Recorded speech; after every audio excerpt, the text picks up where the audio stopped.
Welcome to lesson 3. This is the final lesson in unit 1. Really, you can teach linear regression after you started inferential statistics, but to kind of beef up unit 1, I tend to put linear regression in the descriptive statistics because we're dealing with graphs, we're dealing with the relationships between variables, but do know that you can run uh, hypothesis tests to get an even better understanding of the relationship between variables that we won't be going into. So there's an intro video. Once again, there is a PowerPoint. There is a CSV. If you are interested in the PowerPoint, it uses this CSV to look at the relationship between beer and calories. So running a linear regression based on the ABV of a beer and how many calories are in that beer. I also have a little linear math handout just to help with some of the basics on linear equations. Maybe it's been a while since you've had to do any of that.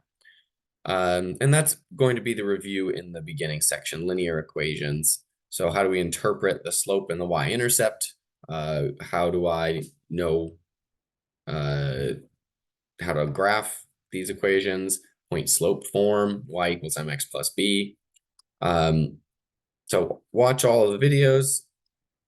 Then we are going into scatter plots, just a graph of all of the dots.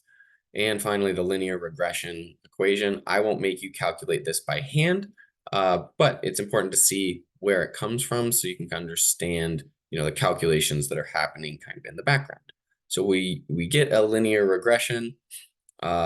We can then use that equation, right, that model to make predictions.